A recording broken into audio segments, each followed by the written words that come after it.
சிந்திங்க nine channel சொந்தங்கள் எல்லாருக்கும் அன்பான வணக்கங்கள்.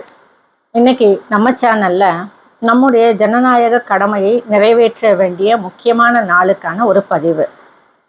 2026 ஏப்ரல் 23 சட்டமன்ற தேர்தல். இந்த தேர்தலில் நம்முடைய வாக்குகளை நாம யாருக்கு பதிய வைக்க போகிறோம் அப்படின்றதுக்கான ஒரு பதிவு. நீங்க யாருக்கு உங்களுடைய ஓட்டை பதிய வைக்கிறீங்க அப்படின்றத விட, இதுக்கு முன்னாடிலாம் நீங்கள் எப்படி வாக்குகளை முறையாக பதிய வச்சிங்களோ அதே மாதிரி இந்த முறையும் உங்களுடைய வாக்குகளை சிதற விடாமல் புதுசாக வந்திருக்கக்கூடிய கட்சிகளினுடைய பொய் வாக்குறுதிகளை நம்பி அவங்களுக்கு போடலாமே, இவங்க கேட்குறாங்களே இவங்களுக்கு போடலாமே அப்படின்னு இருக்கக்கூடிய ஒரு பொன்னான உங்களுடைய வாக்குகளை அறையும் குறையுமாக புரிதல் இல்லாமல் வாக்குறுதிகளை தரக்கூடிய புதுசாக வந்திருக்கக்கூடிய கட்சிகளினுடைய வேட்பாளர்களினுடைய பேச்சுகளை நம்பி அதை வீண் பண்ணிடாதீங்க. அப்போ நம்முடைய வாக்குகளை யாருக்கு நாம பதிய வைக்க போறோம்? இது வரைக்கும் நம்முடைய நாட்டினுடைய நிலையை யோசனை பண்ணி பாருங்க. அடுத்த நாட்டை நாம கம்பேர் பண்ணும்போது நம்முடைய நாட்டில் எல்லா வளமும் நல்லா தான் இருக்கு.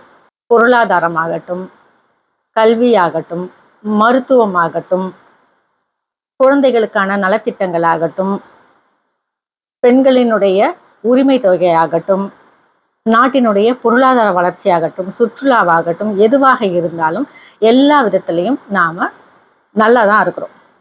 இது கூட இல்லாமல் எவ்வளவோ கொடுமைகள் நிறைய நாடுகள்ல நடக்குது. நோய் பரவுது, மருத்துவ முறையாக இல்லை, கல்வி சரியில்லை, பெண்களுக்கு பாதுகாப்பு இல்லை, இப்படி நிறைய விஷயங்கள் நாம மற்ற நாடுகளில் அதிகமாக பார்க்குறோம். அந்த நாடுகளை கம்பேர் பண்ணும்போது நம்முடைய நாட்டில் இப்படியான சில விஷயங்கள் அங்கொன்னும் இங்கொன்னும் நடந்தாலும் அதற்கான துரிதமான நடவடிக்கைகளும் நடந்துக்கிட்டு தான் இருக்குது.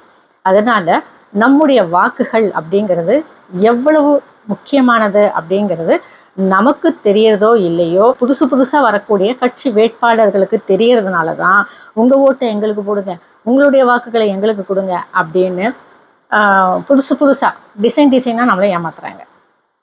ஆனால் நம்முடைய ஓட்டு யாருக்கு போடணும் அப்படிங்கிற ஒரு தெளிவு நம்மக்கிட்ட இருந்தது அப்படின்னா நம்முடைய நாட்டினுடைய வளம் ஆகட்டும், வளர்ச்சி ஆகட்டும், பொருளாதாரமாகட்டும், மருத்துவமாகட்டும், இன்னும் இதர விஷயங்கள் நிறைய எதுவாக இருந்தாலும் அதை மேன்மேலும் வளர்ச்சி பாதையில் கொண்டு செல்லக்கூடிய தலைவரை தேர்ந்தெடுக்கிறதுக்கு நம்முடைய வாக்குகளை பதிய வைப்போம்.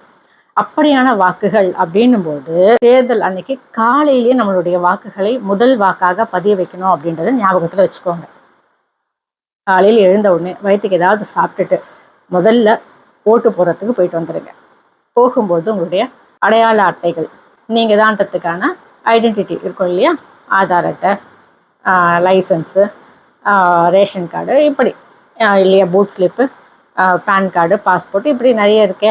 இதில் எது உங்களுக்கு சரியான அடையாள அட்டைன்னு நீங்கள் நினைக்கிறீங்களோ அதை எடுத்துகிட்டு போங்க. லைனில் நில்லுங்க. உங்களுடைய வாய்ப்பு வரும்போது உள்ளே போனீங்கன்னா உங்களுடைய கையொப்பம் கேட்பாங்க. நீங்கள் தான்றதுக்கான கையொப்பம் சைன் பண்ணிவிடுங்க. அடையாளம் மை வைப்பாங்க, மை வச்சுக்கோங்க.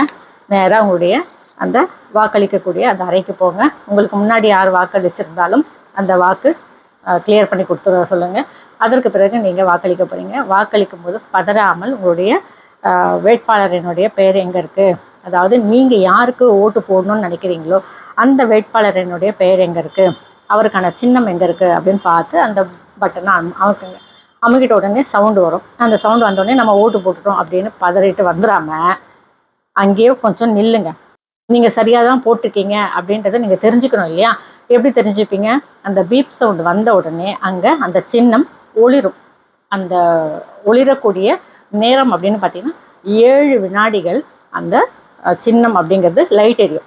அதற்கு பிறகு உங்களுடைய வாக்கு சேகரிக்கப்பட்டது அப்படின்னு வரும். அதற்கு பிறகு நீங்கள் வெளியில் வரலாம்.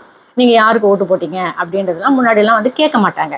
ஏன்னா எல்லாருக்குமே தெரியும். அப்போல்லாம் வந்து அதிகபட்சம் 2 கட்சி 5 கட்சி அப்படிதான் இருந்தது. ஆனால் இப்போது ஏகப்பட்ட கட்சிகள் வந்துருச்சு. எல்லாமே நான் இதை பண்ணுறேன், நான் அதை பண்ணுறேன், நான் இப்படி பண்ணுவேன், நான் அப்படி பண்ணுவேன், எல்லாமே சொல்லலாம். ஆனால் நாம தான் முடிவு பண்ணணும் யார் நம்மை ஆளக்கூடிய தலைவர் அப்படின்றது. அதனால் உங்களுடைய வாக்குகள் அப்படிங்கிறத சிதற விடாமல் பயனுள்ள வாக்குகளாக நீங்க பதிய வைக்கணும். நீங்க நினைக்கலாம், புதுசு புதுசாக நிறைய பேர் வராங்களேம்மா, யாரையாவது ஒருத்தரை நம்ம செலக்ட் பண்ணலாமே அப்படின்னு நினைக்கலாம். கண்டிப்பா. ஆனா ரிஸ்கை நம்ம வீட்டில் எடுக்கலாம். இன்னைக்கு சாம்பார் வச்சோம், நாளைக்கு புளிக்குழம்பு வைக்கலாம் அப்படின்னு ரிஸ்கை நம்ம வீட்டில் எடுக்கலாம். அது தவறா போனாலும் நம்மளோட போயிடும். ஆனா நம்முடைய நாட்டை ஆளக்கூடிய திறமையான தலைவரை நாம தேர்ந்தெடுக்கக்கூடிய அந்த விஷயத்துல நாம ரிஸ்க் எடுத்துட்டோம் அப்படின்னா அடுத்த 5 வருஷத்துக்கு நாம அவங்களுக்கு அடிமையாயிடும். நாம நம்முடைய தலைவரை முறையா தேர்ந்தெடுத்துட்டோம் அப்படின்னா அவங்க நமக்கு அடிமையா இருப்பாங்க. நான் உங்களுக்கு தாங்க ஓட்டு போட்டேன், எனக்கு இதெல்லாம் செஞ்சு கொடுங்க அப்படின்னு உரிமையோட கேட்கலாம். அப்படி நம்முடைய வாக்குகள் அப்படிங்கிறத முறையாக, தெளிவாக, சரியாக, கண்ணியத்தோட நாம பதிய வைக்க வேண்டிய ஒரு நாள் தான் இந்த 2026 வருஷத்துல ஏப்ரல் மாதம் 23ஆம் தேதி வரக்கூடிய சட்டமன்ற தேர்தலுக்கான அந்த நாள். சரிங்களா? உங்களுடைய வாக்குகளை அவசியம் பதிய வச்சுடுங்க. வாக்குகளை வீண் பண்ணாதீங்க. இந்த வாக்கு அப்படிங்கிறது நம்முடைய உரிமை. சரிங்களா? ஒவ்வொருத்தரினுடைய உரிமை இந்த வாக்கு. இந்த ஒரு வாக்கு, இந்த விரல்ல வைக்கக்கூடிய அந்த ஒரே ஒரு துளி மை நம்முடைய நாட்டினுடைய வளர்ச்சியையும் நம்முடைய சந்தோஷத்தையும் நிலைநிறுத்தக்கூடியதாக இருக்கணும். அப்படின்னா நம்முடைய தலைவரை நாம அனுபவசாலியாக இருக்கும் தலைவரை தேர்ந்தெடுக்கணும். இந்த அரசியல்ல ஒரு அனுபவத்தை உணர்ந்த ஒரு தலைவருக்கு நாம நம்மளுடைய வாக்குகளை பதிய வைக்கணும். சரிங்களா?